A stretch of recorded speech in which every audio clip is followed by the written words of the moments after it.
64% of developers using WebAssembly or Wasm say they're using it to port existing applications to new platforms. My name is Paul Nashawaty, and I'm the practice lead for the AppDev practice at theCUBE Research.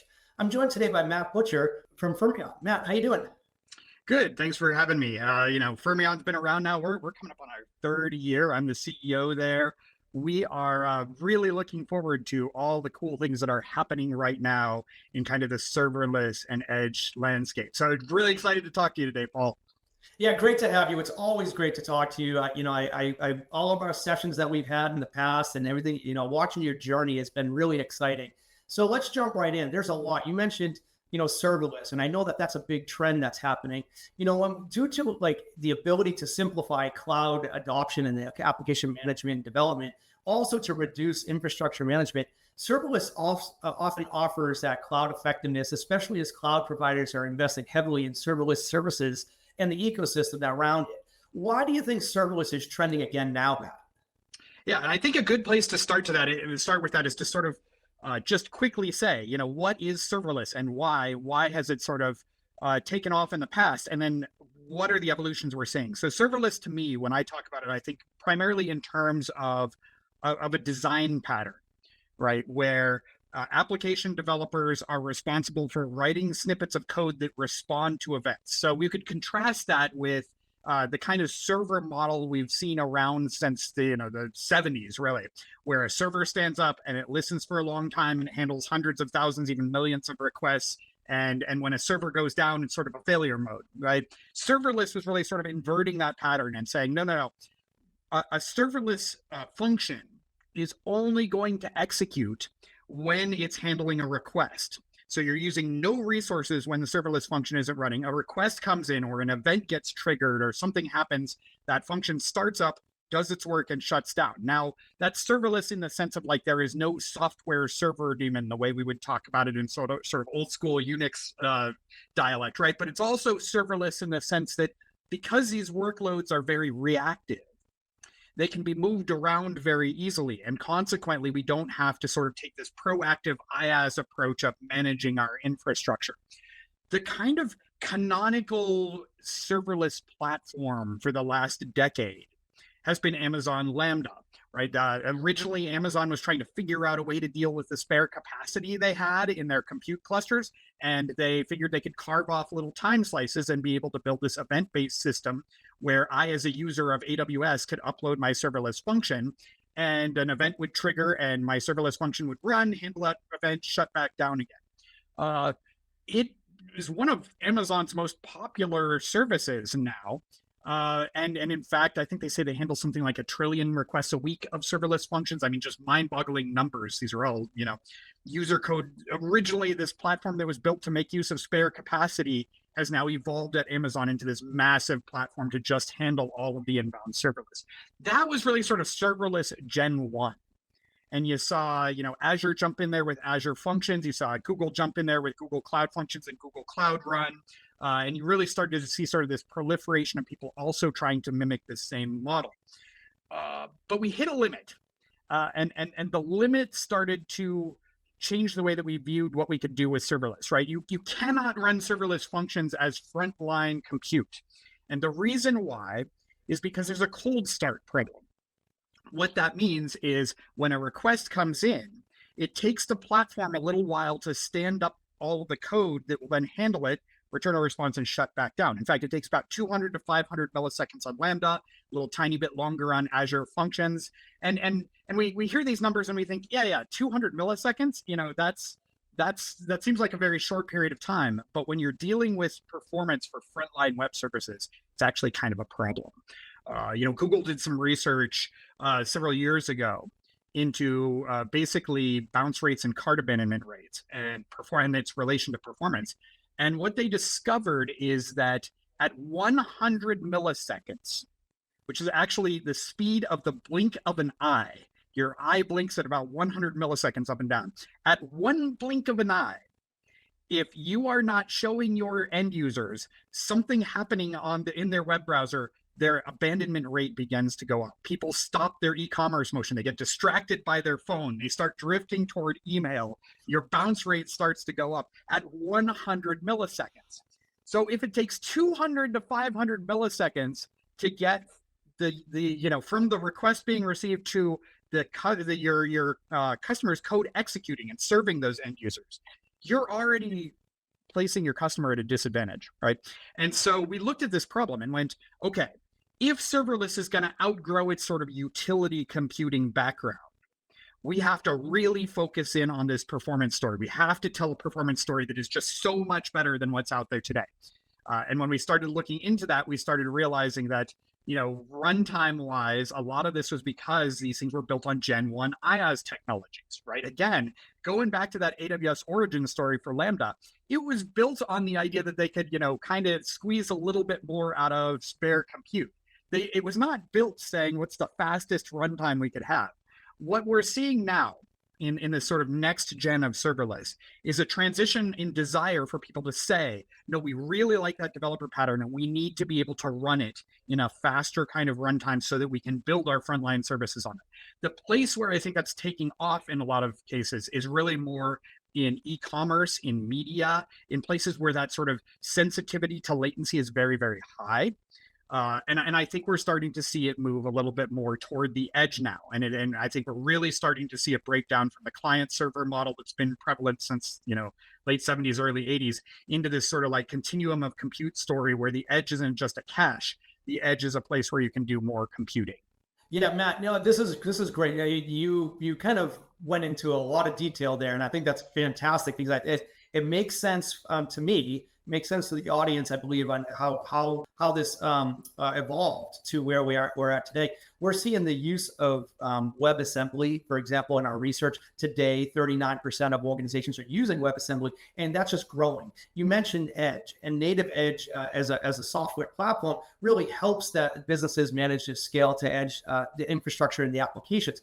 We're seeing a lot happen at the edge because there's a tremendous amount of growth, right? Whether there's hardware and software that are changes, they're using heritage technologies as well as new technologies, and recompiling applications is just not really the option, right? And by doing so, like when we talk about this, we're seeing also in our research that 500 to 1,000 net new production workloads happening at the edge locations over the next 2 years, with 54% today using production workloads using AI, right? So there's a lot happening at the edge. You talk about in our conversations, in our briefings, we've talked about edge native. What does edge native mean to you? And like, what does it mean to like how is it distinguished from the cloud native? And like, what's the difference here? Yeah, you just set the perfect foundation for this discussion, right? We all kind of have heard the term cloud native used a lot, and that was a term that was sort of coined to describe that transition period we were all in moving things from sort of on-prem in-house data centers into the kind of public cloud technologies we would see with AWS and Azure, right? And then even more so as technologies like Kubernetes and containers evolved, we saw, cloud native become sort of synonymous with containerizing your workloads and deploying them through orchestrators like HashiCorp Nomad or through Kubernetes or something similar. Edge native is kind of capturing that next sort of evolution. And again, as we go from sort of a client server sort of model into a continuum of compute story, where there are, compute is sort of spread out all between the end user and the big data centers running on the East Coast and West Coast in the US and in London and places like that. We're starting to see little pops spring up sort of all over the place that were originally built for things like content delivery networks, right? Where it was just a way to speed up static assets.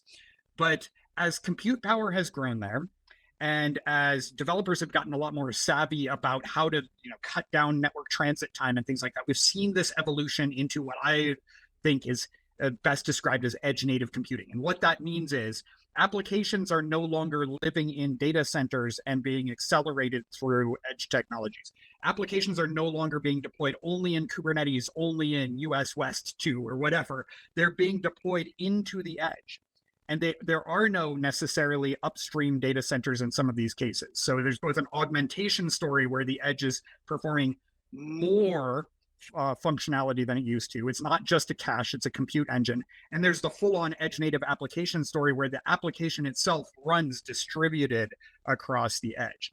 That is sort of a big transition point for how we can deliver content quickly to end users, often more cheaply to end users, and still take advantage of many of these emerging technologies and existing technologies. WebAssembly, I think, plays a really good role in this, because one of the issues with edge technology has been that you would end up on a hardware SKU that maybe was different from what you were running in the cloud. WebAssembly as a technology, if you're just kind of considering at the base, what is WebAssembly? It is a high performance platform architecture, operating system neutral binary format that can execute very, very quickly and securely.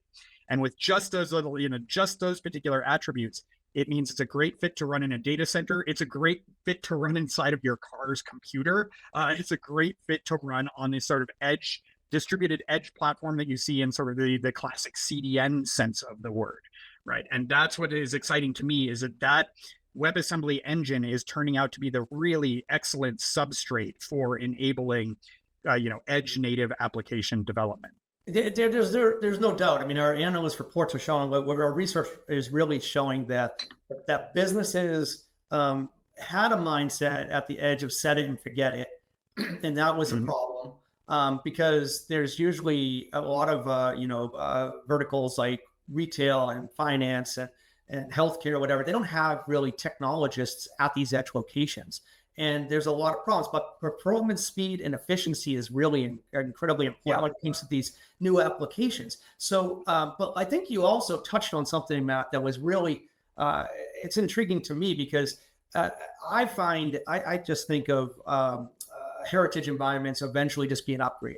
And what I found, especially in verticals like manufacturing, or those some specific verticals like maybe even finance as well, that they're leveraging heritage hardware and heritage architectures. So to harmonize that, they're looking for a way to create net new applications and use those net new applications across these different devices. So new devices as well as heritage devices. And think about things like smart cities, right? Smart cities is another area where that's where I think that the edge and AI are really kind of coming together. I can't help but have a conversation without saying AI, because we all have to, right? But I think that it definitely plays into it when we look at the impacts and the news that is happening. So what are your thoughts around edge and AI, and like maybe bridging the gap between the old and new, and kind of tying it all together? Yeah, and so Fermyon works with Akamai. We run inside of Akamai's edge, and for sure, everything you just said resonated very much with me, in the sense that when you're dealing, so Akamai is in fact the world's biggest edge network. They have just thousands and thousands of points of presence, thousands and thousands of POPs.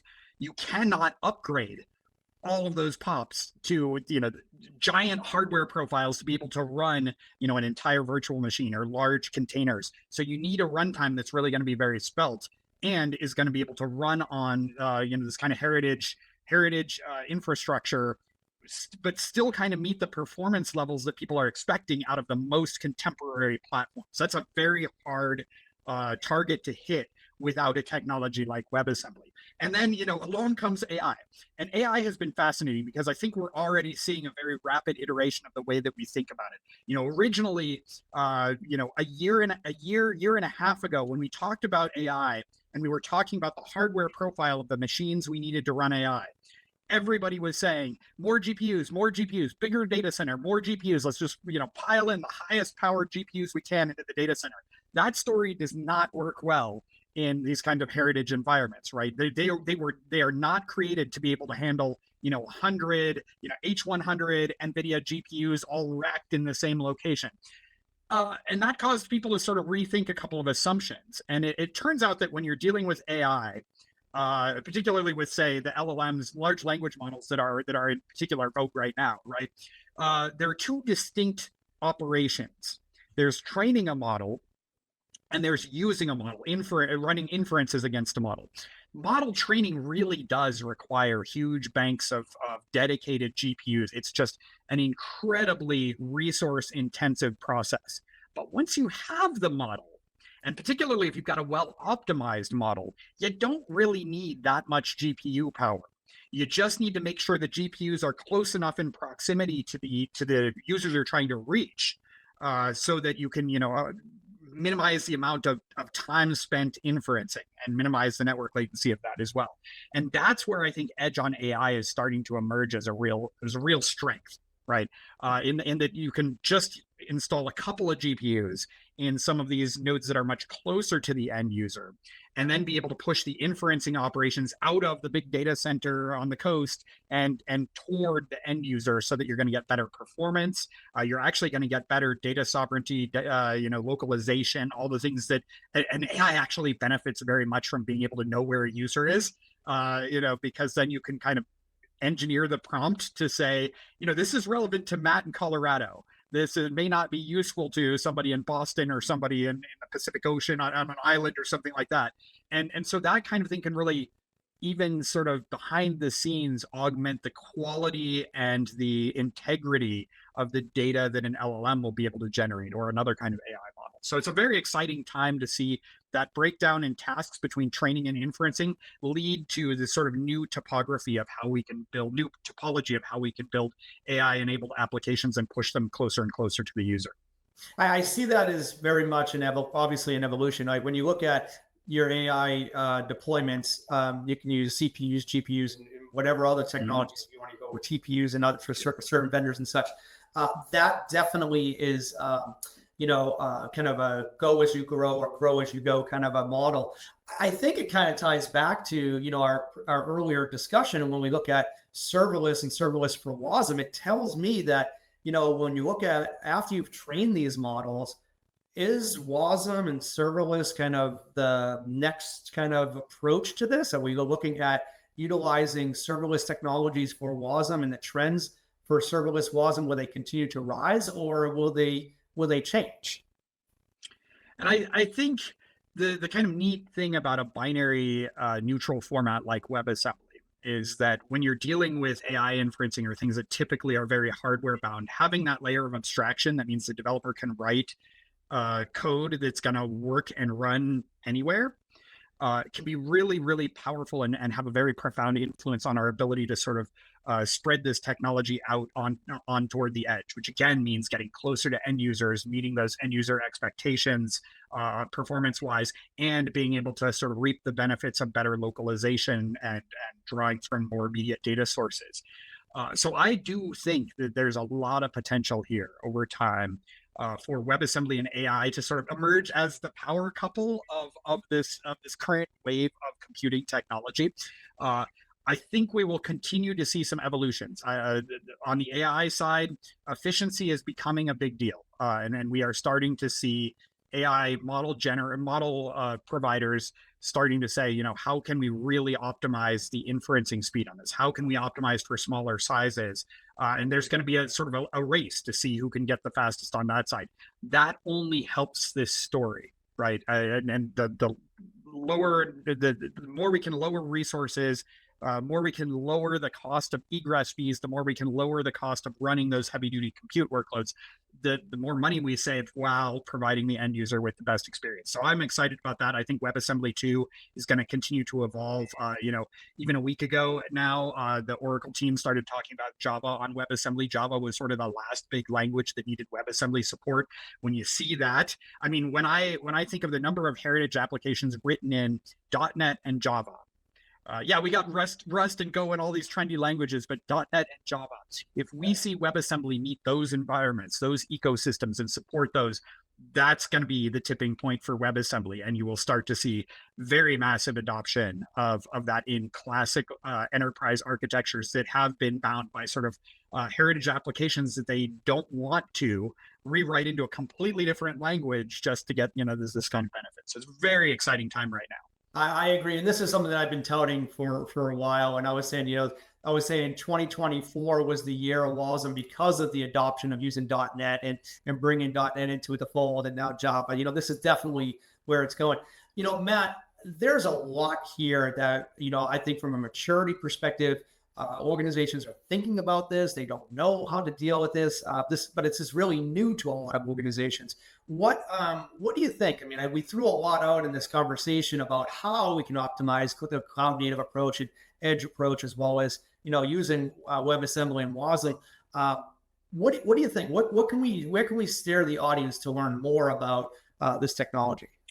Yeah, and in the last couple of weeks, and even as recently as yesterday, we had some big announcements come out about this. At Google Cloud Next, we've been talking in conjunction with the Google team about achieving some really profound benchmarks because of Google's new auto scaling technology applied to a WebAssembly runtime, notably Fermyon platform. It's great write up on that just came out. A week ago at KubeCon, we made a big announcement with Akamai, about deploying WebAssembly applications into Akamai's network. And again, Akamai is the biggest edge network in the world. And to be able to reach out to Akamai's absolutely vast network and be able to provide your end users with this sort of like blazing fast Wasm performance tied to this, lowest latency in the world network performance, it really tells a profound story. They too have begun rolling out GPUs. And so we can do AI inferencing now at the edge in some of these like very extreme cases. Really, really exciting stuff. So we'll drop a note in the show notes to that particular release too. And then at KubeCon too, the Spin and SpinCube, the sort of developer tool and runtime tool for writing and deploying serverless functions that are built in WebAssembly, both now are under CNCF, the Cloud Native Computing Foundation, same organization that manages Kubernetes and many of these other sort of core cloud native technologies, is now sort of spreading into this edge native sector, and it's very exciting. Matt, I want to congratulate you on your growth and the success. I mean, these announcements are really powerful. Working with these vendors in the market, they're really industry movers. It's really going to help accelerate the adoption of Wasm and WebAssembly overall. Get the message out there. Let organizations know they have choices, they have alternatives, they can produce and deliver, addressing those things like skill gap issues and operational efficiency. So I definitely think that that's a big plus here. I want to thank you for your time and your insights. It's really been great. It's always great talking to you. Seeing you at the last events and such has been awesome. The last couple of weeks. But I also want to thank the audience for watching. There's a lot here to unpack, a lot to think about. If you're new to this, there's a lot of resources available. If you're not new to this, this is old hat for you. There's so much more coming. So we definitely want to keep the conversation alive and growing. Reach out to Matt or myself on social channels, and we'll continue that conversation. So thank you very much, and thanks for your time. Yeah, thank you all.